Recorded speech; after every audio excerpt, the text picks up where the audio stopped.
welcome everyone to the Modern Day Overthinker podcast. My name is Colin, and I am your host. Tonight's episode, whenever you're listening, is with Veronica Memoir, and I appreciate you being here today. Thanks for having me. In my very warm house, because I have to turn the AC off, and it's like 90 degrees outside, so I appreciate that. And we met through comedy, and we were able to hang out once and kind of talk about life and things in general. And hopefully one day she has her own podcast too. That's the goal, right? Yep, that's the goal. That would be cool.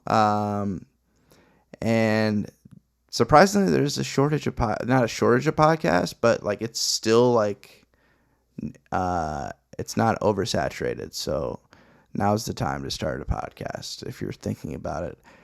Just be consistent.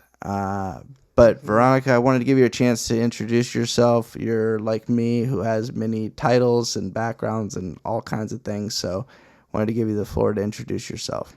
Great. Well, thank you. It's really exciting to be here. It's been great getting to know you and the other, like the general comedy community out here.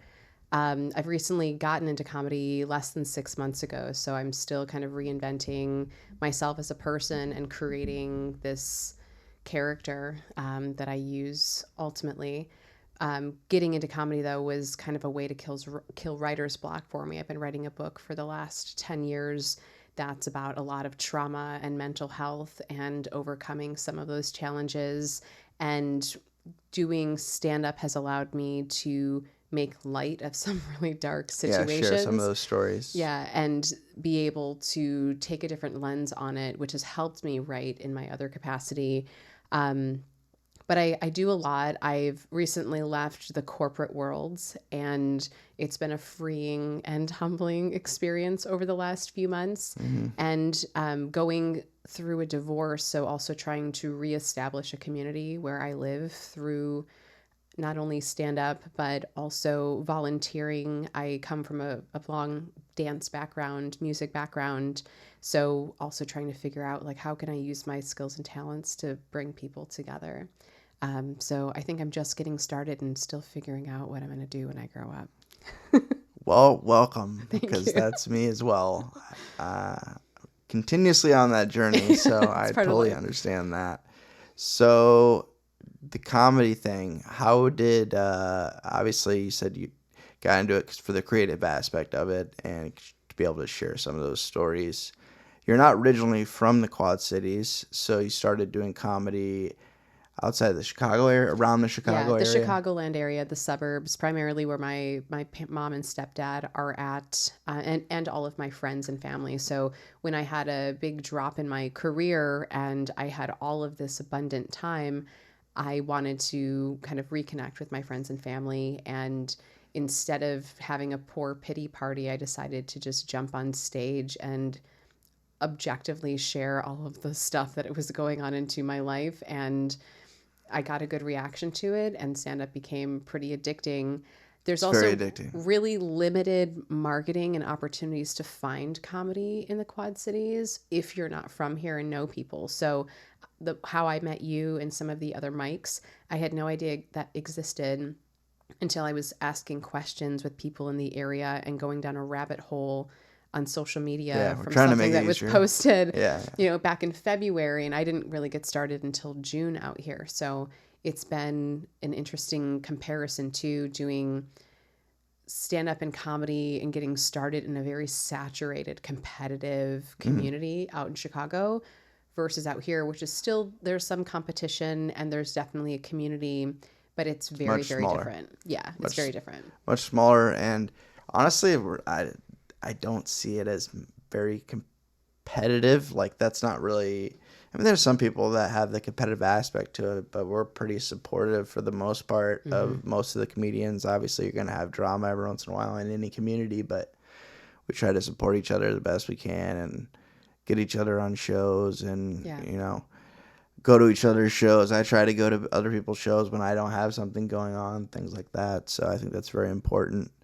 But yeah, we're just getting started when it comes to, it seems like, as much comedy as we've been doing over the years, because I've only been doing it for a couple of years, and there's just been a growth I heard somebody, I'm in a group chat with a bunch of comedians, say that like just within the last couple of years, it took like 10 years for us to start getting like press. Like Mm-hmm. people were actually giving us time on air to talk about our shows, which Mm-hmm. is awesome. Yeah.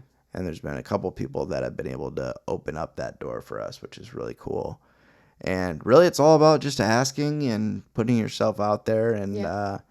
with my background in marketing, I've noticed a lot of different stuff that we can do better on. So that way people who want to try this know where to go. And, or if they just want to watch, they know where to go see comedy, because there's stuff happening every weekend now. Yeah. So, which is awesome. And just to segue, take a step back, as far as when you started doing stand-up, before that, you said you were in a marriage, so you moved here because you married someone from the area. Yeah, I came out to the Quad Cities for my first master's degree, and I met my soon-to-be ex-husband while both working there. And I had lived out here for almost 2 years, then moved back to the Chicagoland area for a job that I found. Mm-hmm. And over time, my ex ended up getting a job whose headquarters was based out of the Chicago suburbs. We reconnected, dated long distance, and then I moved to the Quad Cities for our relationship. So I've been permanent out here since 2015. Okay. But it seems like you're just now getting to know the area. You were kind of, Yeah.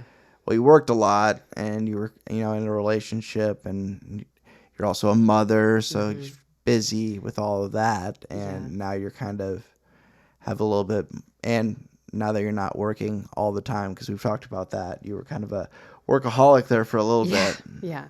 Still kind of a workaholic, just Yeah. not with one entity at this point. Yeah. But yeah, before all of my community was associated with my ex-husband, whether it was his family or friends, and that's became my social group. Yeah. And because I worked from home or was traveling for my job, I didn't really get a chance to build my own community for myself out here. So it just feels like I moved out here for the first time since Yeah. since I moved to Iowa.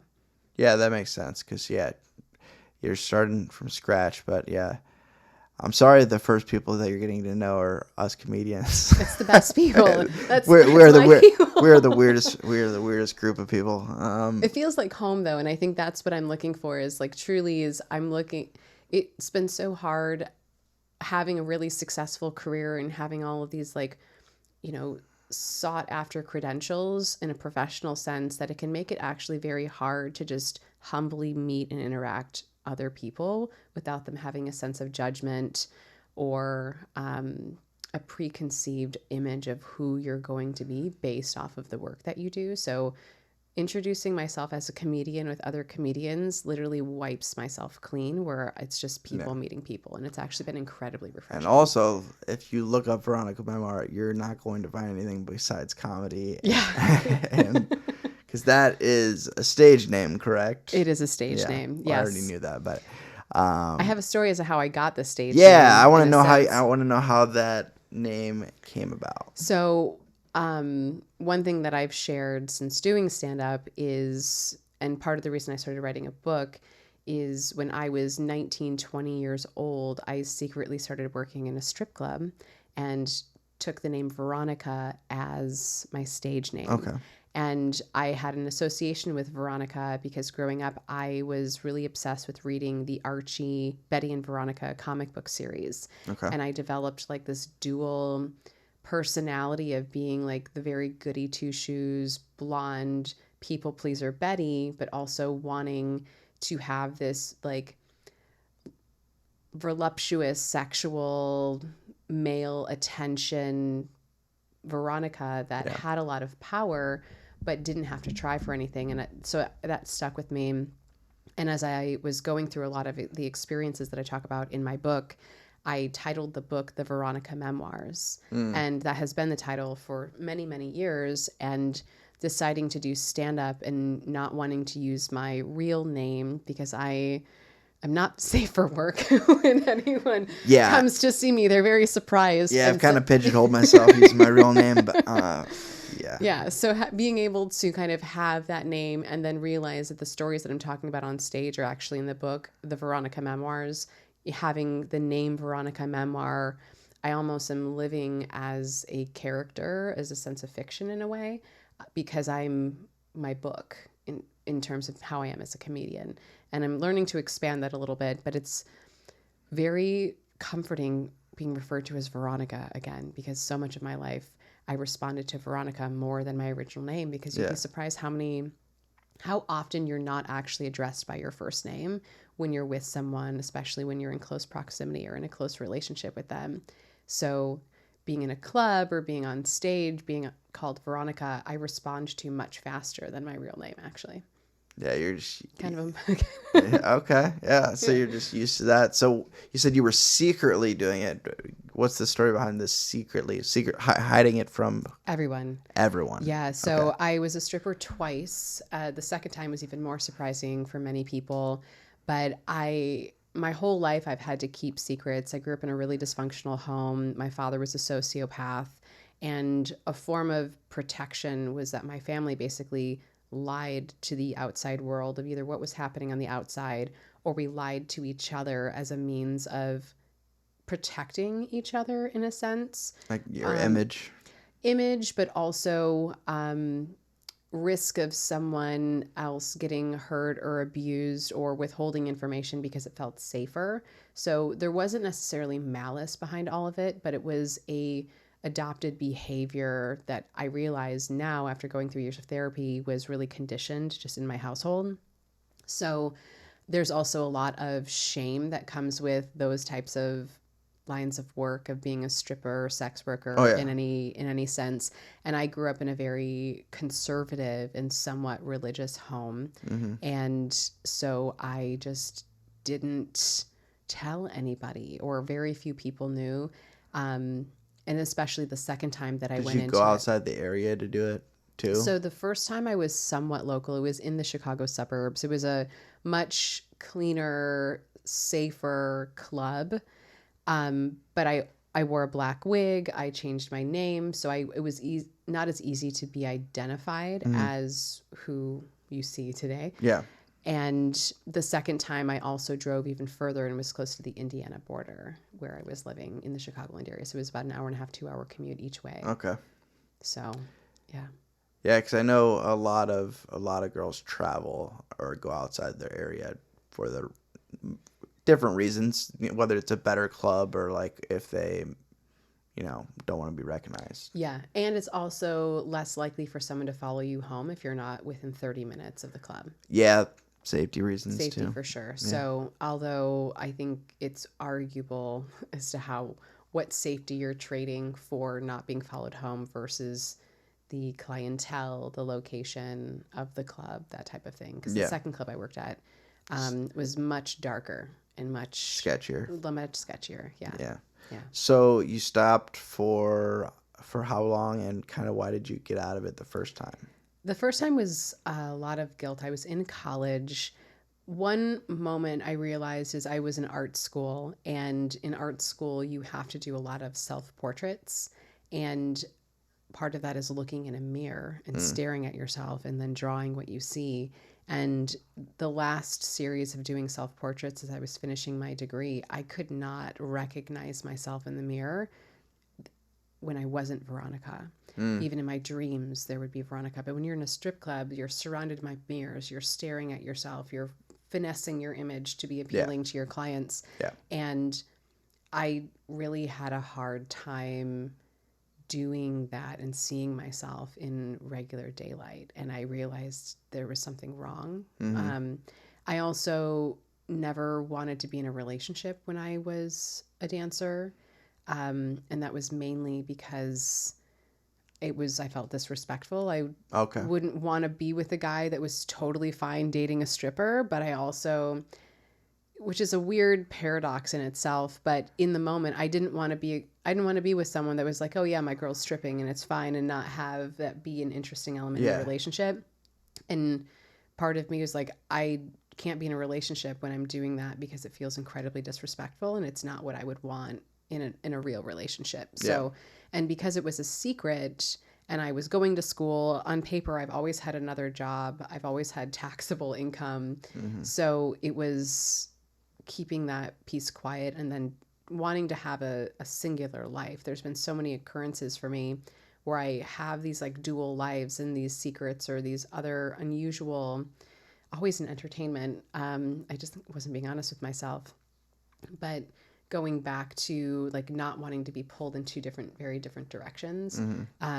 But it also goes back to a lot of those because I was a people pleaser and I was doing things that I thought was going to make other people happy, or I was protecting people from information that could hurt them. Yeah. And also another interesting thing you told me about that lifestyle is you did all of this sober. Yeah. I was a Which sober is stripper. I've never wild to done me. any drugs. I never got high before work, never drank at work. I never took a drink. I had my 21st birthday while working in a strip club and I didn't drink. That is I just wild. asked people To somebody like, get who me used into to my drink body a soon. lot. That Yeah, is. I've never been a drinker. I think part of it is I've always had decent self-awareness in certain things, and I know that if I would have allowed myself to drink or try hard drugs, I would have liked it. Yeah. And so I just didn't give myself permission to do that because I could still have a fulfilling life without doing it, but it kept me as an introvert. Like people didn't socialize, or I was the buzzkill, or the block, whatever, like depending on the circumstance. But sober stripper, but that helps me make a lot of money. Oh yeah, because you're Much attention. I was studying sociology so and aware. the behavior of people, and I've been able to. A lot of trauma. You had an edge. Totally, yeah. I had an advantage, and growing up, I think with a lot of trauma and becoming hyper vigilant, I was so hyper aware of the people around me and the faces and all of that. I netted myself very well when I was younger, but it was surprising for a lot of people to find that I didn't do any drugs and I didn't drink and I didn't have any kids and I had a very normal life on paper. It's just I've always liked being bad. I always liked being a little deviant, but never allowed myself to be actually deviant where there was true risk or consequence, whether it came to like STDs, addiction, poverty, that type of stuff. I just never, I've always been able to think a little bit ahead where I understood what the consequence was. And sometimes I'm still very reckless, ADHD, impulse control. But it is 4th of July. Almost 4th of July. So if anybody hears fireworks in the background, that is why. Yeah, it probably won't pick it up that much, but it'll distract. It might distract us. I am ADD too. Yeah. So I think I think that's also my impulse decisions came a lot of these amazing experiences that most people haven't had in their life was due to me just kind of winging it and being okay, like, oh, let's try it. Who cares? I'm not here to be with anyone or impress anybody. And I liked being bad. Like I liked having there's always been a comfort for me having a dark secret, but that kind of goes back to a lot of the healing process that I've done and understanding the self-sabotage that has come with that. So let's talk a little bit about what your podcast is going to be about, because you do like an Instagram live series that you started about masochism, and I honestly had to look it up because honestly I didn't know much about it. I'd heard the word before, but I was like, what is this? Because I've heard all kinds of different things, and my memory is not as good as it used to be, and I was like, I gotta look that up, and I looked it up. I was like, I've never met somebody that labeled themselves as a masochist. Maybe most people have it and they don't want to talk about it, or they hide it, or they think masochism is limited to just certain things, sexual behaviors or preferences, when that's definitely not the case. That's a behavior that can become exhibited through being a masochist. But true masochism is like just self-defeating behavior and patterns where... Self-sabotage type of stuff? Self-sabotage, 100%. And in many different ways. I think example are people that tend to be people pleasers, people that want to project a really good or accomplished image, which I've definitely done. Overachiever to the point where I would be risking losing all of that, which is like the same level of anxiety and discomfort that comes with masochism, is knowing, oh, I'm doing this crazy thing that could throw it all away. It's totally self-defeating. So yeah, there's a lot of elements that come from being a masochist, and it took me a really long time to go into therapy seriously to learn that about myself. Um, I was in therapy for about 10 years on a weekly basis up until very recently, addressing PTSD from complex PTSD from a whole series of trauma, but then one particular event that just really changed me and made me have to force myself to ask myself, why am I putting myself in these environments? Why am I risking my safety? Why am I lying to all the people that care about me? And eventually learned methods of healing, self-awareness, and ownership of how I can change my life. So that in that particular event was something was that during your second stint Yeah. of working at the club? Yeah. Okay. So the last time I worked in a strip club, the last time I've ever been inside of one, I witnessed a murder. And I witnessed someone being stabbed to death. And it was a buildup over a few weeks prior. There were two women that went missing in the club. And one of them was found a few miles from the club. But I was working on my MBA, my second master's degree, working in a good paying job downtown Chicago, but still was going back on these nights to work in this club, knowing that these girls were gone, knowing that the energy was shifting. And it literally took me witnessing that and being a witness in a real murder case, not as Veronica, for me to wake up and realize, what am I doing and what am I putting myself in?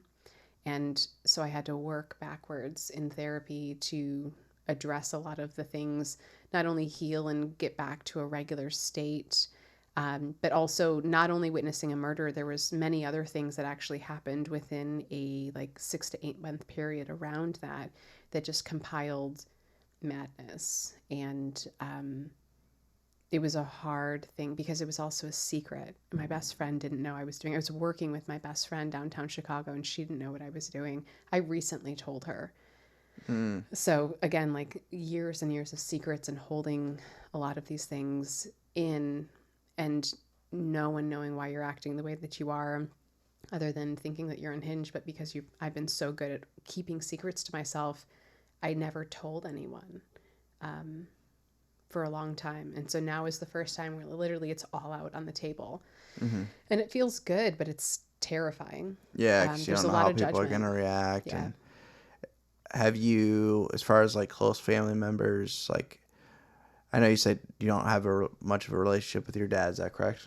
Yeah. So I did not have a good relationship with my dad, and he's been passed. He also died in 2015. Okay. So there's been a lot of healing with that too, and being able to let go of a bunch of things since I can't. Was there ever a point in your life where you and your dad had a good relationship, maybe when you were growing up, or was it always kind of like, ugh? No, I mean, I knew my dad was always mentally ill, Okay. but he was incredibly violent. Okay. And yeah, and he was a sociopath, and there's a lot of stories that I could get into that like can signify an actual sociopath versus just someone that was mean and selfish. Yeah. He was very unwell, and he was sick. I found out he was sick for a few years prior before he died, and I heard through the family that he may be going into hospice. So I have a half brother. My father had a family before he met my mother and had me, so not a result of a first marriage. And my half brother and I met when I was in my early 20s, and we were thinking about trying to make amends with my dad and maybe see him before he left. But my dad didn't want to see us, so I haven't seen my dad. Like, I think I didn't see my dad for maybe 8 or so years prior to him passing away. Ah. Yeah. So he was just like, no. Was he like, it's too late, or you don't really know? I don't really know. I think initially he may not have been as unwell as he wanted. He sought a lot of attention and glorified his ailments to get attention or support, whether emotionally or financially, from family or other people. So I'm not sure. It was I didn't want, as much as I've always wanted to like be able to forgive and heal and like have a relationship with my dad, it was never possible. And I just had to learn and accept that I was doing myself a favor by not keep trying. Yeah. Yeah. It was a losing battle, basically. Yeah. Yeah. So your mom got remarried. So when did she break everything off with your dad? I was I was well out of the house. I moved out when I was 16. Okay. But I was in my I was maybe 19, 20. I mean, when I was first a stripper. But my parents' divorce took over 6 years. Damn. It was awful. And my dad lived in the house for most of the time. Yikes. So my mom met my stepdad through a mutual colleague's husband type thing. And they met and my mom was very slow about it just because she had been in a very terrible relationship for over 20 years. Cautious. Yes. And, but they just had their... Was that her first marriage? No. Okay, so she had been married before. Yes, so no other children, but I my wasn't mom... trying to like backtrack, sorry. Yeah. So, I mean, here's where I come from. My mother was on her third marriage when she married my dad at 28. Oh. Yeah. Okay. There's so much Yeah. I could dive into that, but Yeah. but my dad had a previous marriage that was arranged. Legend has it, Arranged? he was from Sicily, Oh. and so I have two half brothers from my dad's first marriage, but they stopped associating with my father when I was young, and out of all four of my father's children, none of them have anything to do with him and had nothing to do with him for over 10, 15 years before he passed away. Oh, wow. So I think that's usually a sign if both if it families- wasn't just you. Yeah. There's something going on. Even if it was just you, you could have been the only one that noticed. There's Sure. That's those Only situations. girl, which was not helpful in my case. But yeah, it was just a lot of turbulence. And I think my parents had a lot of unhealed trauma and they didn't know how to communicate work. And so that was my example. And I repeated that. And I think part of it was I knew I wanted to heal and become the person that I know that I am. But really also becoming a parent has allowed me to be so intentional about that and know that I don't want to pass that on to my kid. So it's kind of breaking the cycle of just generational trauma and choosing to do the work that is normally uncomfortable, because changing your behaviors on a subconscious level is incredibly uncomfortable. Oh, yeah. Yeah, it's very, very uncomfortable. But rewarding.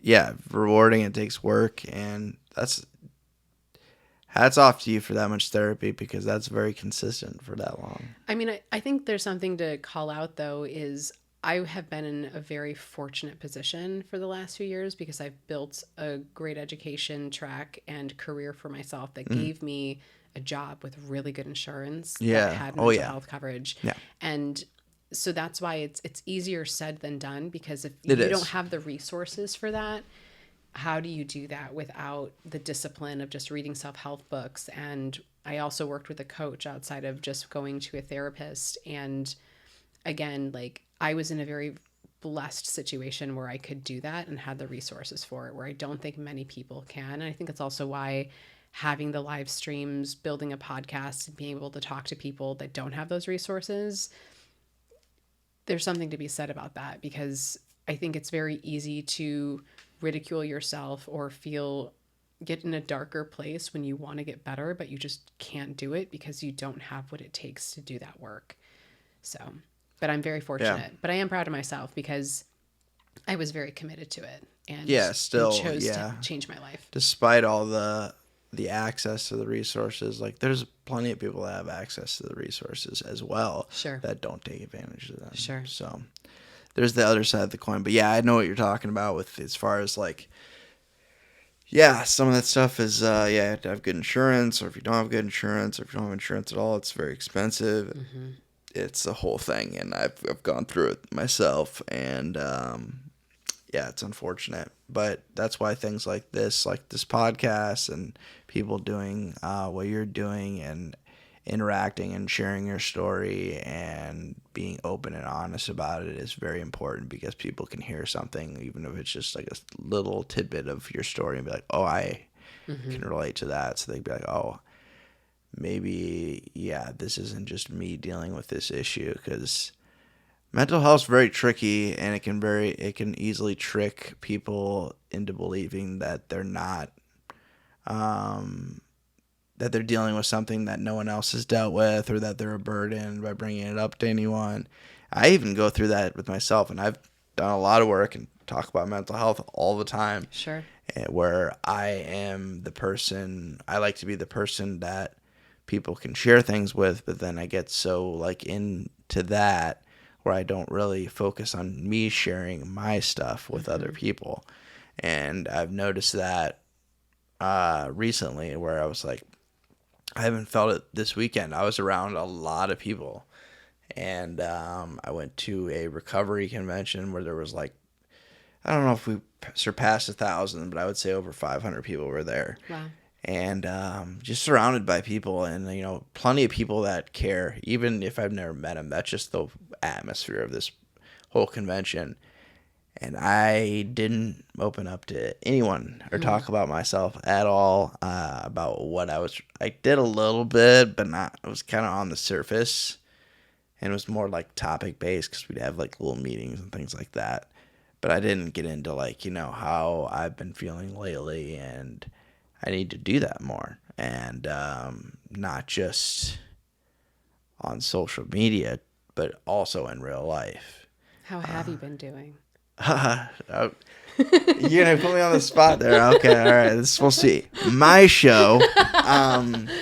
We can talk about it later. No, I will deflect with humor immediately, as you noticed. I've been doing okay. Like, I've just been hyper focused on like what I want to do. Like we said, what I want to be when I grow up.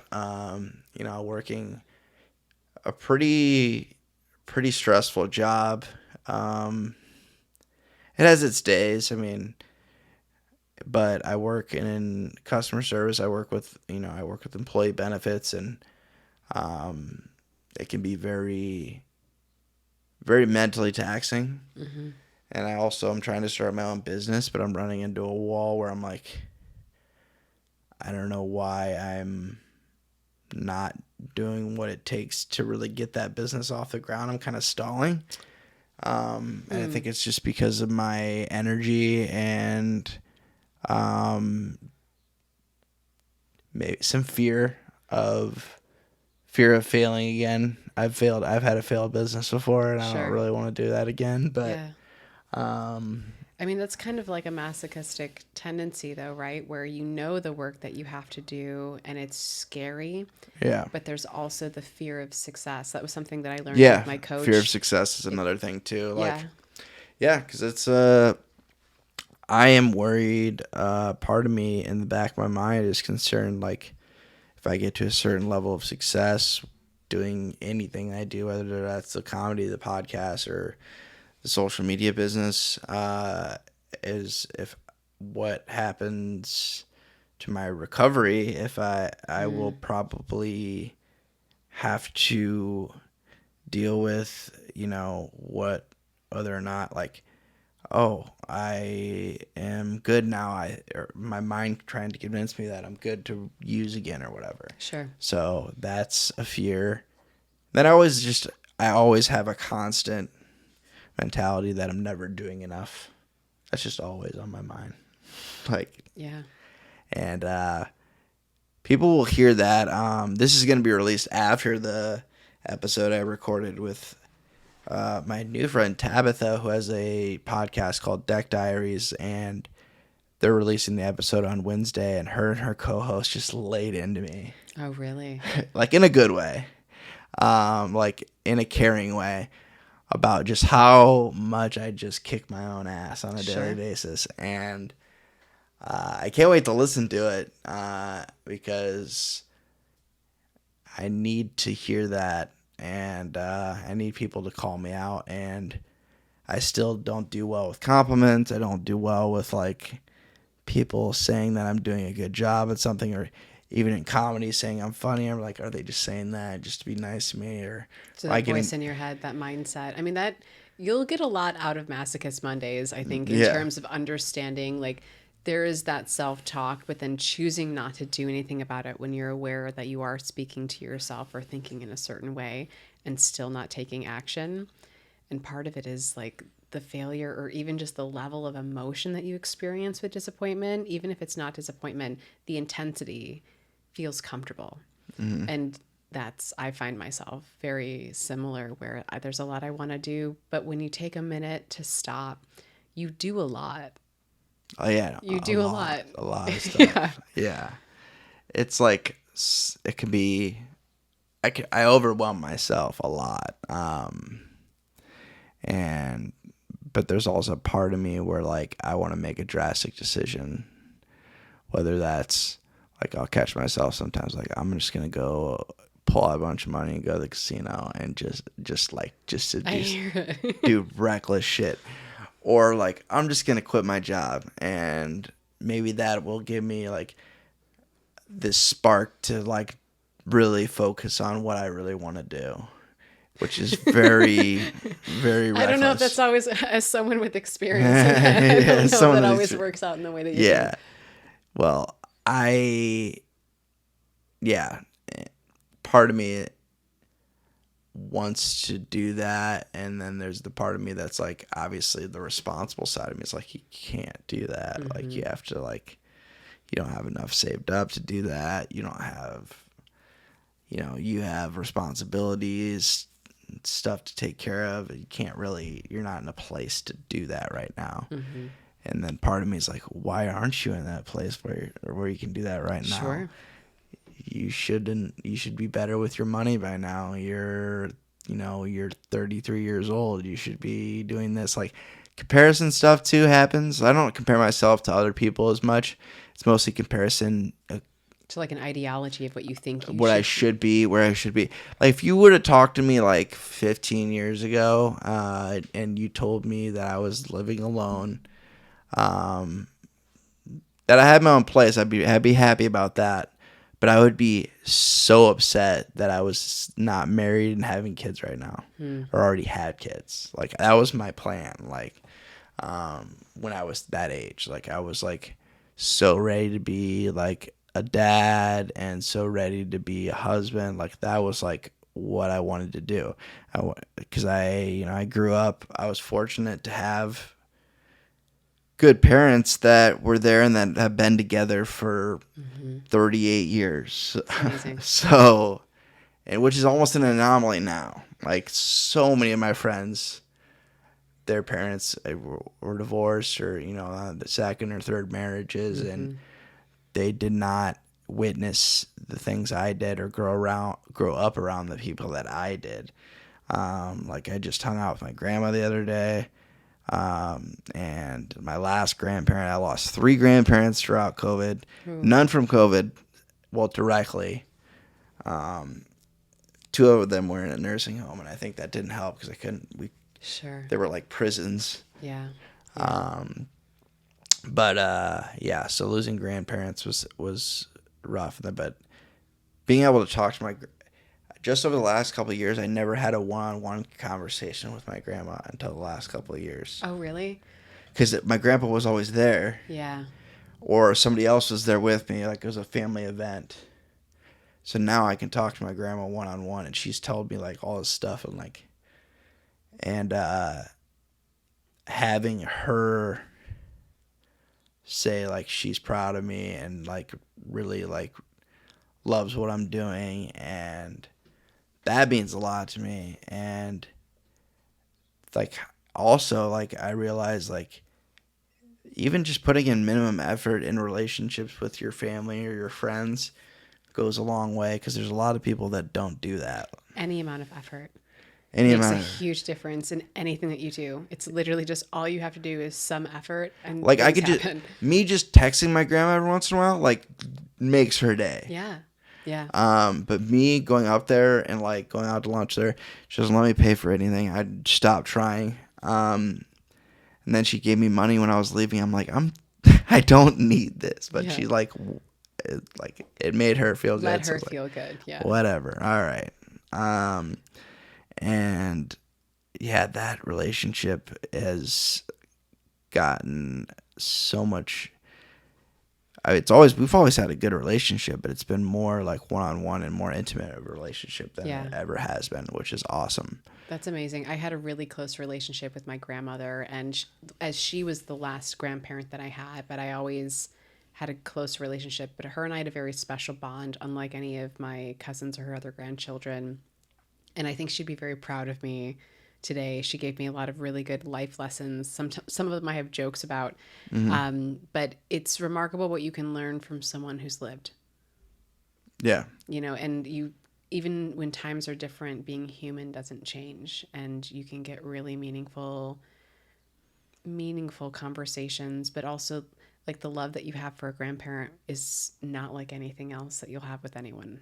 It's a really cool thing, and it's amazing that you have a grandparent still in your 30s, right? Like a lot Yeah. of people don't have that, especially someone like me, where because I was the second family for both of my parents, my grandparents were much, much older. Most of my cousins on my dad's side were actually my mom's age.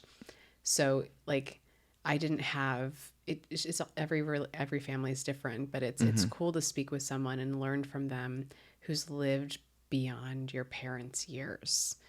Oh I yeah. think it's amazing. Yeah. That's very cool.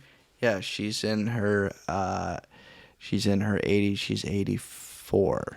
Okay. So, and yeah, she's a retired ER nurse, and she was a nurse for over 30 years. Just a beast of a woman. It's It's the ridiculous. best. Yeah, she raised three boys, which I can only imagine. My grandma and my mom, like, I have good relationships with both of them, and that's one of the reasons. Like, people, like, I have friends that tell me that I'm picky when it comes to women. And I'm just Hmm. like, if you understood, like, if you grew up the way I did, you would know why. Yeah. Because, you know, they set the bar very high as far as for a type of woman that I want to have in my life. Yes. And I can't settle for less than that. I will stay single. I will die alone before I settle for something less than I deserve. I mean, I think That's like, that's so important though. I can relate though because my mom is a remarkable woman and my brother hasn't dated in 8, 9 years, has chosen very different life than I ever did. mhm. But it's interesting is where my mom keeps wanting me to like find someone and what have you. But for me, like it's going to require a really significant person. One, for me, even the idea of bringing them around my son Oh yeah, is that's a huge. huge like factor as But well. and because of that, I have raised my bar of what I'm willing to accept for me, which is great. But I keep thinking about like my brother has all of this work that he has to do in order to be able to offer like someone, a high quality woman, something that would make her want to be with him. And he has a lot of opportunity. But it's interesting where my mom has set such a high bar that I can see why he doesn't put in the effort or try to get the things that he needs to do to be that person for someone else because the person that he's searching for doesn't exist. Yeah. And part of me, it's also, there's like this interesting paradox too, though, is where, and it made my mom really uncomfortable when I started to bring it up in an objective conversation. Of course. But Yeah. ultimately, is my mom wants me to have like this really good person and good partnership and relationship. But every time I talk about my brother, he's such a good guy. He's blah blah blah blah blah. But if I brought someone home that was like in my brother's position with an experience, I would be settling.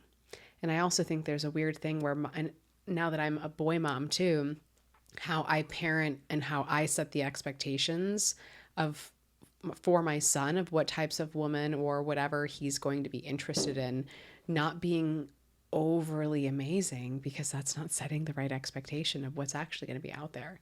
Mm-hmm. So it's, I don't know, it's been an interesting thing where my brother is likely going to be alone and he wants a family, he wants to be in a relationship, he wants to be a father, but I've not met a woman like my mom, or I've not met a woman like me in many aspects of the things and skill sets that I bring.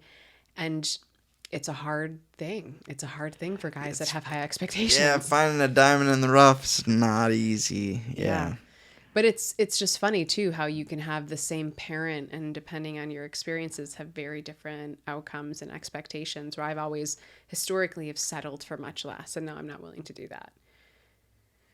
Yeah. But yeah, It's not. but I think it's hard to find a really it depends what you're looking for, but I think it's hard being a man that wants a high quality woman. I agree with you. Yeah. I agree with you. And that's not to bash women in any No. way, but The it is gender very norms have hard. changed a lot. It's different. It's totally different. I I don't know. It's I don't want to say it. A lot of my listeners are women, so I don't want to piss anyone off. Um, yeah, I don't know. It's just like my mom and my grandma were very traditional women, Mm-hmm. and that's what I grew up around, and that's I'm not saying I want somebody that doesn't have a career or doesn't have their own goals or that just is in the kitchen all the time just Sure. waiting for me, and like I don't want that. Doesn't need to be the case, but I'm sure there's a lot of women that want that. And it's interesting because that's the life that I want, but I never thought it was an option for me. So I uh proved I got the career, I got the degree, I got the debt associated with it that keeps me from ever being able to be in a position to do that. But I think for our generation, being a stay at home mom was not an option anymore. mm, That was never positioned like you could find someone, get married, and have a family. I've never once growing up did it ever cross my mind that that's something I could do. So I think that's why it's almost harder to find someone because in my age group, I mean, we're roughly the same age, but yeah. never once until I became older and actually cared about what was important for living. Yeah, it's yeah, and the older I get, the harder it is. Yeah. Yeah. And it's like, or dating someone who already has a kid or kids of their own, Yeah. and that's a whole nother different bar. Like, it, not only is she going to be a good partner, but is she a good mom? Mm-hmm. Um, Mm-hmm. that's a huge thing. And also, it's hard to develop and if she is a good mom, it's hard to develop a good relationship with her because She's you're not committed. you're not number one on Right. the list, Right. which I understand why, but But that's hard. but it's tough. Yeah. Yeah. Yeah. Totally. Um. Yeah. That's Yeah. We talked a lot about dating on that podcast, so yeah, it'll already be released once this is released. So it's called Deck Diaries. So definitely look that up Awesome. if you are listening. But yeah, I'll be interested to hear. And I'll definitely gonna get some laughs out of it, but hopefully learn something when I listen to it again about myself and the way I treat myself, the way I talk to myself. I've gotten a lot better. I mean, and especially with taking compliments and when multiple people have told me certain things, I'm like, okay, all right, that not everyone's just lying to me. Yeah. Like, I think the one thing that I've learned in terms of like manifesting and, being able to make changes in your life is you have to treat yourself how you want to be treated. You have to treat yourself how you want to treat a partner. And once you do that, the universe works in a mysterious way. serious Something, ways, yeah. that you have to love yourself first. That's the biggest piece of any relationship. And I think why my marriage failed is we both didn't love ourselves enough to love each other enough. Yeah. I think I don't think I hate myself. There's nothing like that. Like, I do love myself, but I think I also just like, I'm like an overbearing parent to myself. Like, I like expect more. Like, I'm one of those parents like that's never proud of his kid. Like, I'm Or you want that to to push them to myself. do more. Yeah, I'm Yeah. that to myself. So, and it comes from a loving place. Sure. But it's just like it's a weird dynamic, and it doesn't. Yeah, I think it's just it has some things to do with like I missed out on a lot of years of development because of my lifestyle. Um, many years. Like, some people say, like, this is something I've heard from a couple people that have, been in recovery for a long time and been abstinent from substances and also worked on themselves. Is basically when you start drinking, using drugs, whatever you were doing, that is when you're kind of put a pause on really developing. And so when you stop using, you're kind of going back to that age and starting from that age, because like that whole time was kind of on like your development was on pause. So for me, I basically went back. If we're looking at it that way, I don't fully believe that. I understand the importance of it, and some of it does make sense. You can fast track growth. Yeah. So I went back to, if we're doing that, I went back to 15, like 14, 15. Yeah. So from 27 back to 15, and I'm like remembering like who I was before that, like up until that, and I was like, I'm not even the person the person I was then. I'm like probably like 75% there, of catching up to some of the like the good qualities that I had, and like Like habits and behaviors and discipline and the lack of like, if you talk to some of like my friends that like I got this whole new friend group when I went to high school. I still had a couple friends from grade school, but once I went to high school, I latched on to a group of friends, and I remember being introduced. At least I was told I was introduced as like, you got to meet this guy. He's wild. Like, I was like, I just didn't care like about like what other people, like, legitimately did not care what people thought about me. I wasn't one of those people that went around saying it either. Sure. I like legitimately didn't care, and I would do Yeah. anything for the laugh, anything. I got kicked out of class all the time. Didn't care. Like, as long as I got the laugh, it was worth it. Huh. Like, So interesting. Yeah, and I did that.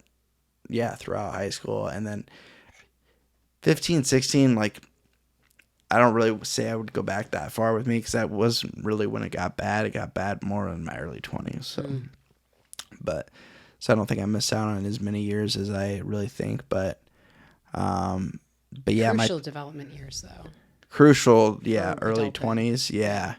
Becoming an adult, like, and dealing with that, I think I like went against it. That's so, I just have such a different experience in that. Yeah. But I know a lot of people that have gone through that. And I think I was always too scared to do drugs. And I was the nerdy girl that didn't get invited to parties. I played cello and like wove baskets from willow tree branches in my spare time. Like I didn't have You're any doing of that. drugs was stripping, maybe? Yeah. So Like- like all of like the secret deviant work, a lot of like impulse spending was another one that I did, which has kind of kept me in a trap of going back, because I liked having money in my pocket while also having a salary. Like, it was I had a lot of money at my disposal, and I was not wise with it at all. Yeah. I created a big facade for myself more than anybody. But would I would still put myself in really risky situations and meet people in weird ways and never speak up when I was uncomfortable. It took me until I was almost 35, 36 to actually speak up when I felt uncomfortable, and I still need work on it in the moment. I'm really good at now, like following up with someone or writing out my thoughts, because I don't like to react emotionally. I'm not I don't yell or freak out. I internalize a lot of that. But it's still so hard for me to say, hey, that's a little messed up, or that makes me uncomfortable in the moment. Yeah. It's still so hard for me. And I understand. I was peer pressured into a lot of things, but I went through years of self-harm in high school. I did a lot of self-harm. In more ways than I'd like to admit, but it was just, I can't change the past in that. But that was my drug, and that was my drinking, and that was me being Your a escape. rebel. Yeah. Yeah. So that's what it's really all about. With when I was using, was escaping reality. I mean, that's all it was, and being someone that I wasn't.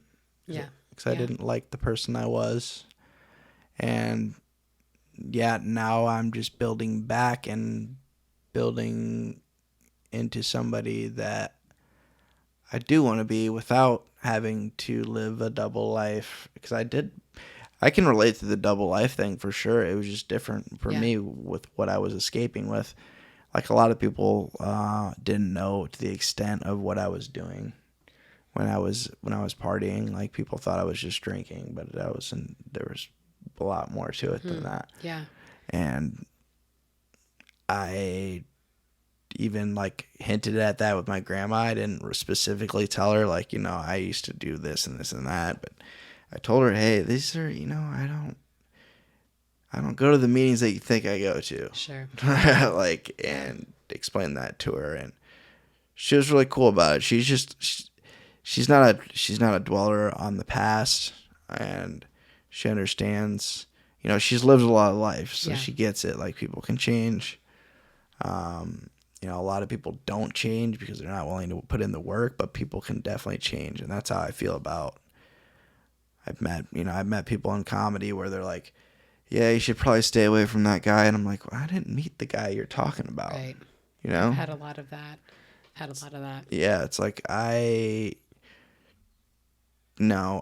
take people for where they're at right now and meet them where they're at. And that's best way to approach it. Because, like, and I don't know if those people, like, that are saying those things, where they're coming from and what they're trying to do by saying those things to me. If they're trying to protect me, or if they're trying to subconscious sabotage sometimes too. A lot of people aren't aware of what they're doing when they try to seek or present information.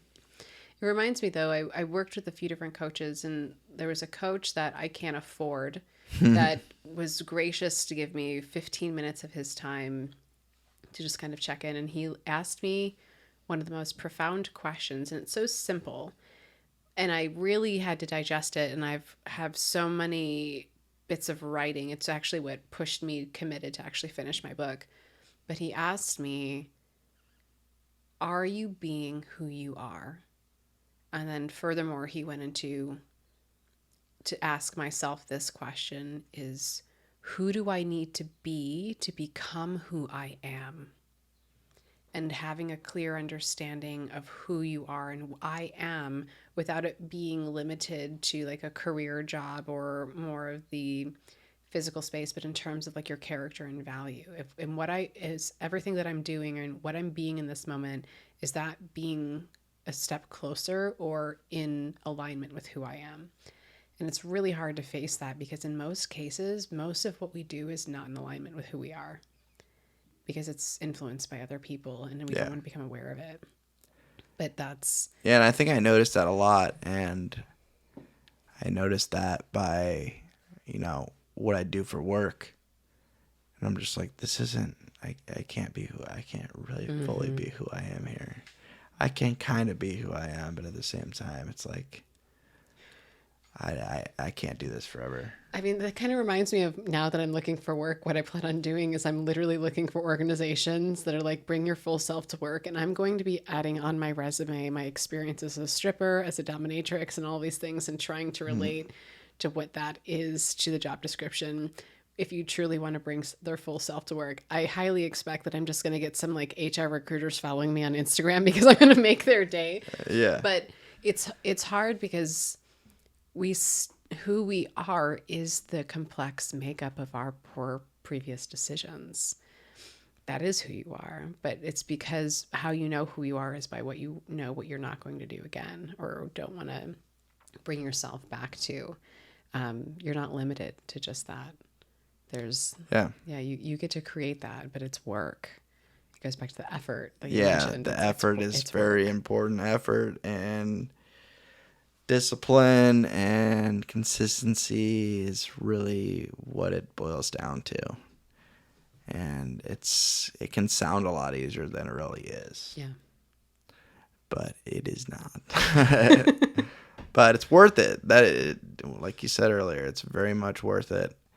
And yeah, the therapy is important. My thing with therapy is the consistency. I haven't had a consistent therapist in a while. I've kind of had a couple over the last like 6 months or so, and that's been frustrating. I need to get back into seeing someone consistently. I have a guy I'm seeing now, but it's through work. It's through the employee assistance program, so I only get 30-minute sessions, and they're like, we can hardly get into anything. Can't scratch the surface. It's rough. And luckily I got him to add more sessions, but still it's been frustrating. And I had a psychiatrist appointment today that I was supposed to have, and it got moved and they never told me. And I was really mad about that.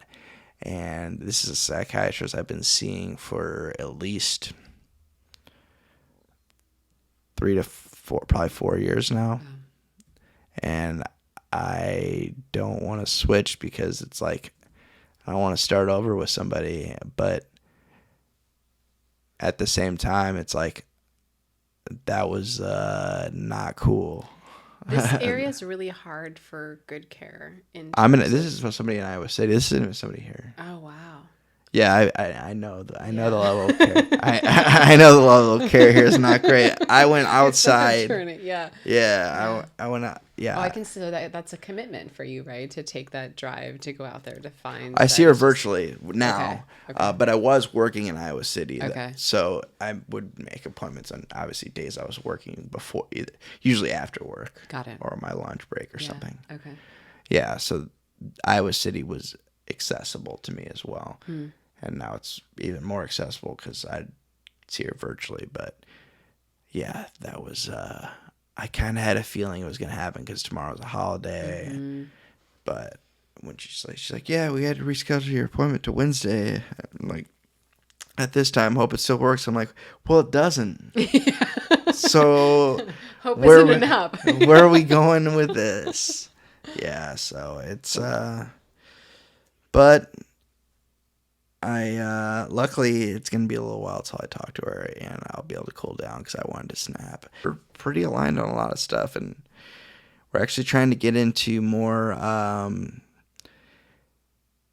more natural remedies for medication, because I've been on medication since I was 13, 14 for anxiety, OCD, and depression. So trying to get that correct has been an experiment for a while now, and we're moving more, and she's doing a lot more research and getting certifications and on those type of remedies, like whether it's psilocybin or like even like, which saying things like that or even bringing it up and thinking about it is like kind of scary to me, as coming from being a person that used drugs. But I never used those drugs. I was always scared to do anything that was like LSD, any hallucinogen. Sure. Because I was like, I'm gonna be the guy that has the bad experience, and that's sure. So I was always scared of that. I had a healthy fear of that, like you had a healthy fear of all drugs. I wish I had that healthy fear. Um, But I it was was also I really was medicated. curious. Yeah. Well, the curious piece, I was just never curious enough. I just never cared enough. That's good. But it's interesting is I was highly medicated as a kid and then kind of Okay. going through a lot of trauma, had a lot of depression, anxiety, and I've actually been on 0 medications for the last year, including medications that I had for a lot of like health autoimmune concerns. A lot of it was when I left my husband and my life exponentially got less stressful and traumatic. Yeah, stress can cause a lot of problems. Yeah, but it's interesting though, like where I know I likely could benefit from something like that, but I'm not in a position where I can get back on that immediately.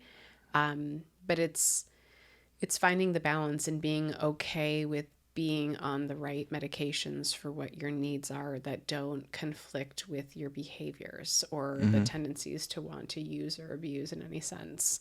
But less is always more for the brain when you give yourself permission to actually experience reality without whatever it is. But it's also not worth experiencing reality when you just need help and Yeah, when support. I legitimately have from what I've been told, have a chemical imbalance in my brain. I haven't researched that further or done further testing in a long time, but I was told that at a very young age. So, and I've tried no medication, and it did not go well for me at Yeah. all. Yeah. Not suggesting you or anybody to just No, have no, no, medication no. I know filtered. what you're saying, but yeah. Yeah. It. Oh man, it was not a good. It was not a good time either. It wasn't Right. good timing. There was a lot of there was other factors as well, but man, that depression was really bad, and yeah, I haven't experienced depression like that since, thank God. But Are you familiar with Enneagram personality tests? yep, I am. Do you know what your numbers are? I always forget. Okay.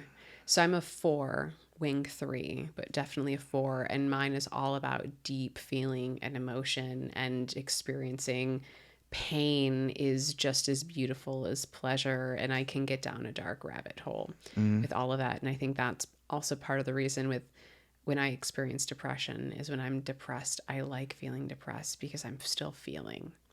And it's addicting, but so that's not good either. Yeah.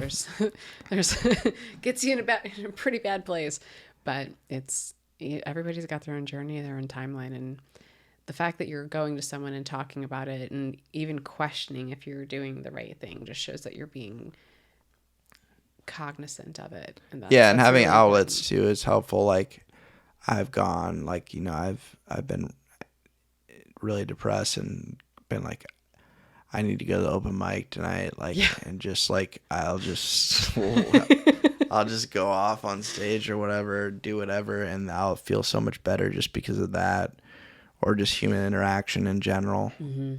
Yeah. And not doing what I want to do when I'm depressed, and that's isolate and not talk to anyone. I want to shut off my phone and not talk to anyone.